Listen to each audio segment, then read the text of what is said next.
The desert wind howled across the Arizona Territory in 1883, carrying with it the scent of sage and the promise of another scorching day.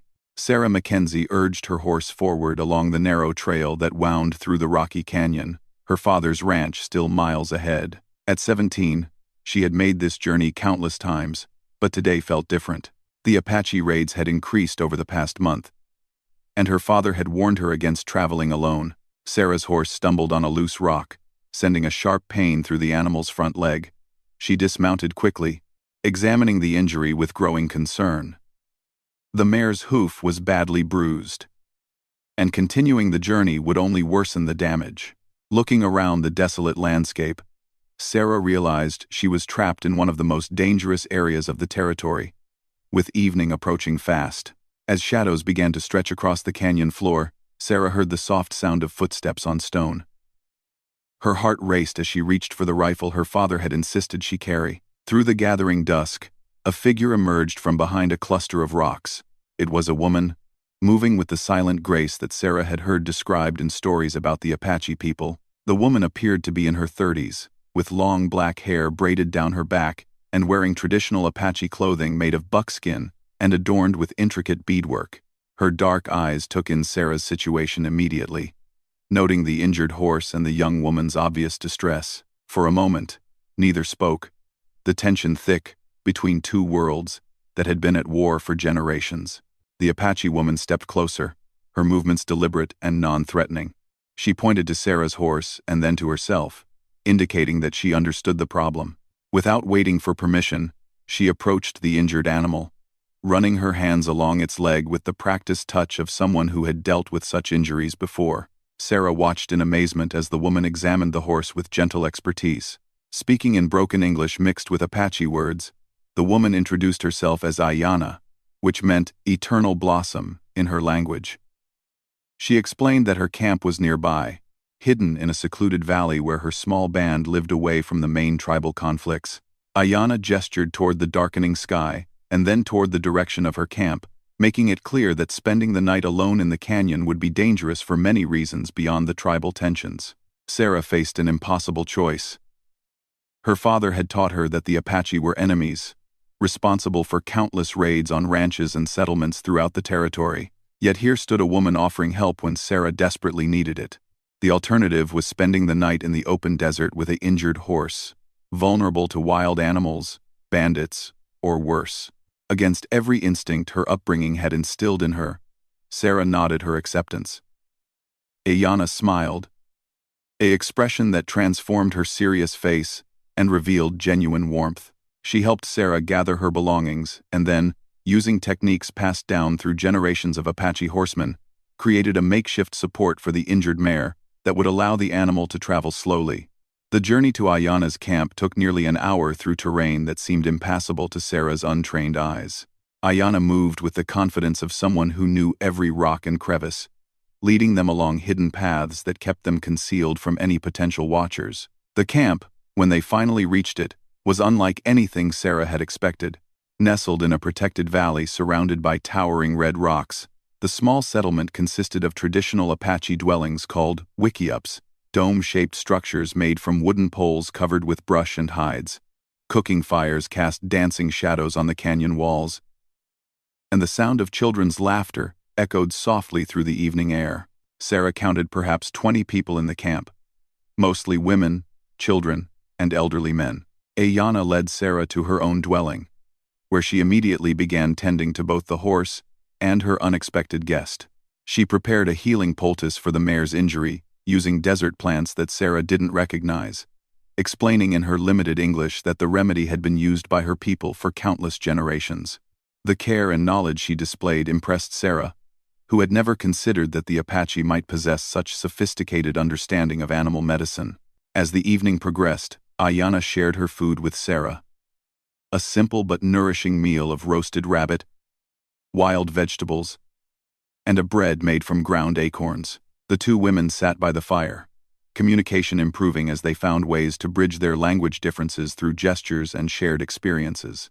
Sarah learned that Ayana had lost her husband in a cavalry attack 2 years earlier and now lived with her younger brother's family, helping to care for his children. The night air grew cold as it always did in the high desert, and Ayanna provided Sarah with warm blankets and a comfortable place to sleep near the fire. As Sarah lay listening to the unfamiliar sounds of the Apache camp, she reflected on how different reality was from the stories she had heard. These were not the savage warriors her father's friends described, but families trying to survive in an increasingly hostile world. Sarah's thoughts turned to her father, Thomas Mackenzie, a man whose hatred for the Apache ran deep after losing his first wife in a raid 15 years earlier. He would be furious when she failed to arrive home, and by morning, he would undoubtedly organize a search party. The thought filled her with dread, knowing that her father's response would be swift and potentially violent. Dawn broke over the canyon with the brilliant colors of the southwestern sky, painting the red rocks in shades of gold and crimson. Sarah woke to the gentle sound of Ayanna moving about the camp, preparing the morning meal. The Apache woman had risen before sunrise, as was her custom, to offer prayers to the four directions and give thanks for the safety of the night. Sarah's horse showed remarkable improvement after Ayanna's treatment. The swelling had reduced significantly, and the mare was able to put weight on the injured leg without obvious discomfort. Ayanna examined the animal again with the same careful attention she had shown the night before, nodding with satisfaction at the progress. She indicated through gestures and simple words that the horse would be able to travel by afternoon. As the camp came to life around them, Sarah observed the daily routines of Ayanna's people. The women worked together preparing food and caring for children, while the few men present focused on maintaining weapons and keeping watch for any signs of danger. Everyone moved with purpose and efficiency, their survival depending on their ability to remain hidden from both military patrols and hostile raiders from other tribes.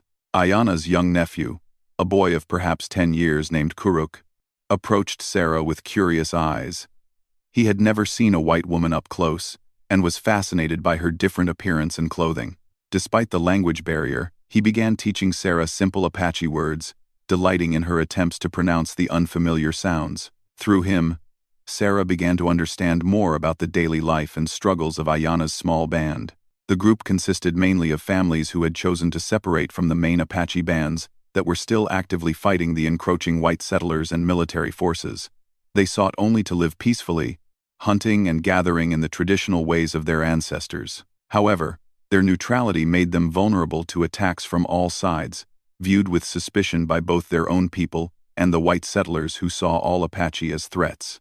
As the morning progressed, Sarah learned more about Ayanna's personal story. Through careful translation provided by an elderly woman who spoke better English, Sarah discovered that Ayanna had once lived on the reservation established by the government. The conditions there had been harsh, with inadequate food and constant restrictions on their traditional ways of life. When disease swept through the reservation, killing many, including Ayanna's infant daughter, she had made the difficult decision to leave with several other families. The pain in Ayanna's eyes as she shared this story touched Sarah deeply. She began to understand that the Apache's resistance to white settlement came not from mindless savagery, as she had been taught, but from a desperate desire to protect their families and preserve their way of life. The realization challenged everything Sarah had believed about the conflict that had shaped her entire existence. Around midday, one of the men keeping watch on the canyon rim signaled urgently to the camp below. A large dust cloud was approaching from the east, moving too fast to be a merchant caravan or military patrol. Ayanna immediately understood the implications and moved quickly to gather her belongings and prepare for the camp's evacuation. These people had survived by knowing when to disappear into the desert at a moment's notice. Sarah's heart sank as she recognized what the dust cloud likely meant. Her father had discovered her absence and was coming with a substantial force to find her. Thomas Mackenzie was not a man to approach such situations with diplomacy or restraint. His experiences during the Apache Wars had hardened him into someone who believed that the only solution to the conflict was the complete removal or destruction of all Apache people in the territory. Ayanna quickly assessed their options. The camp could scatter into the desert, following established escape routes that would take them to other hidden locations. However, Sarah's presence complicated everything. If they took her with them, they would be guilty of kidnapping in the eyes of any white authorities. If they left her behind to meet her father's party, she could potentially lead him to their other hiding places. The Apache woman made a decision that surprised everyone in the camp. Instead of fleeing immediately, she chose to remain with Sarah and face whatever was coming. She sent the others away, including the children and elderly, instructing them to follow the predetermined escape routes and meet at a location known only to their band. She would stay with 2 of the warriors, her brother among them, to ensure Sarah's safety and perhaps negotiate for the peaceful resolution of the situation. As the dust cloud grew closer, Sarah could make out individual riders. Her worst fears were confirmed when she recognized her father's distinctive black horse leading the group. Behind him rode nearly 70 men, a mixture of ranch hands, local militia, and professional gunfighters that her father had recruited for occasions such as this. They were armed for war, not rescue. Sarah pleaded with Ayanna to flee while there was still time, but the Apache woman refused. She had given her protection to Sarah and would not abandon her responsibility, even in the face of overwhelming odds. This concept of honor and duty, Sarah realized, was not limited to her own culture. Ayanna possessed the same sense of obligation and integrity that Sarah's father claimed as distinctly white virtues. The approaching riders were still several miles away when Ayanna made her final preparations. She sent her brother and the other warrior to positions where they could observe and potentially provide covering fire if the situation turned violent. She then sat with Sarah near the entrance to her dwelling, both women understanding that the next few hours would determine not only their own fates, but potentially the future of the fragile peace that existed in this small corner of the vast territory. Sarah tried to think of words that might convince her father to show restraint, but she knew his nature too well. Thomas Mackenzie had lost too much to the Apache Wars to approach this situation with anything resembling forgiveness or understanding. The sight of his daughter in an Apache camp would confirm his worst fears and justify any action he chose to take. As the sun reached its highest point in the desert sky, the sound of approaching horses echoed off the canyon walls, growing louder with each passing moment. Ayanna began singing softly in her native language. A song Sarah somehow understood was both a prayer for protection and a preparation for whatever fate awaited them. The thunder of approaching horses filled the canyon as Thomas Mackenzie led his formidable force into the valley where his daughter sat beside an Apache woman. The rancher's weathered face showed no emotion as he surveyed the scene. But Sarah knew her father well enough to recognize the controlled fury burning behind his steel-gray eyes. 70 armed men spread out behind him, forming a semicircle that effectively surrounded the small Apache camp. Thomas Mackenzie dismounted slowly, his hand never straying far from the revolver at his hip. At 52, he was still an imposing figure, tall and broad-shouldered with the bearing of a man accustomed to command. His reputation throughout the territory was that of a fair but uncompromising leader. Someone who had carved out his ranch through sheer determination and defended it against all threats. The Apache had taken his first wife, and he had sworn that they would never take his daughter. Sarah stood as her father approached, acutely aware of the tension that filled the air like electricity before a thunderstorm. She could see the questions and accusations forming in his mind as he took in her disheveled appearance and the obvious care she had received from her Apache hosts. Behind him, the 70 warriors and ranch hands waited with weapons ready, their horses restless beneath them. Ayanna remained seated, showing neither fear nor defiance in the face of overwhelming odds. Her composure impressed even some of Mackenzie's men, who had expected to find either a cowering captive or evidence of violence. Instead, they witnessed dignity and quiet strength from a woman who had clearly chosen to face this confrontation, rather than flee to safety with the rest of her people. Mackenzie's voice, when he finally spoke, carried the weight of years of accumulated grief and anger. He demanded to know if his daughter had been harmed, his eyes never leaving Ayanna's face. Sarah quickly stepped between them, explaining in rushed words how the Apache woman had found her stranded with an injured horse and provided shelter and care throughout the night. Her father listened with growing skepticism, his worldview unable to accept that any Apache might act with genuine kindness toward a white person. The rancher's lieutenant, a grizzled veteran named Jake Morrison who had fought in multiple Indian campaigns, whispered urgently in his employer's ear. Morrison advocated for immediate action, arguing that allowing any Apache to remain free in the territory encouraged others to resist relocation to the reservations. He pointed out that they had sufficient force to eliminate this small band, and send a clear message to other potential resistors. Sarah saw the internal struggle playing out across her father's features. Everything in his experience told him that Morrison was right, that showing mercy to the Apache would be seen as weakness and potentially cost more lives in the future. Yet his daughter's obvious gratitude toward her rescuer complicated the situation in ways he had not anticipated. Ayanna finally spoke, her English more clear and precise than she had revealed the night before. She addressed Mackenzie directly, acknowledging his loss and the pain that drove his hatred. She spoke of her own losses, the husband killed by cavalry soldiers, and the daughter who had died of disease on the reservation. Her words were not accusatory, but rather an attempt to find common ground in shared grief. The Apache woman explained that her small band sought only to live peacefully, apart from the conflicts that raged between their peoples. They had chosen exile from their own tribe rather than continue fighting, hoping to find a way to preserve their children's futures without perpetual war. She made no excuses for the actions of other Apache bands, but asked only that her people not be punished for crimes they had not committed. Mackenzie listened to Ayanna's words with visible internal conflict. Several of his men grew restless, expecting their leader to order an attack that would end the standoff quickly and decisively. The rancher had built his reputation on swift, uncompromising action against Apache raiders, and any sign of hesitation would be interpreted as weakness by both his followers and his enemies. Sarah seized the moment to speak on Ayanna's behalf, describing the medical knowledge the Apache woman had demonstrated in treating her injured horse. She recounted the kindness and respect she had been shown, the sharing of food and shelter when she was most vulnerable. Her words painted a picture that contradicted everything her father had taught her about their enemies. The standoff continued as Mackenzie weighed his options.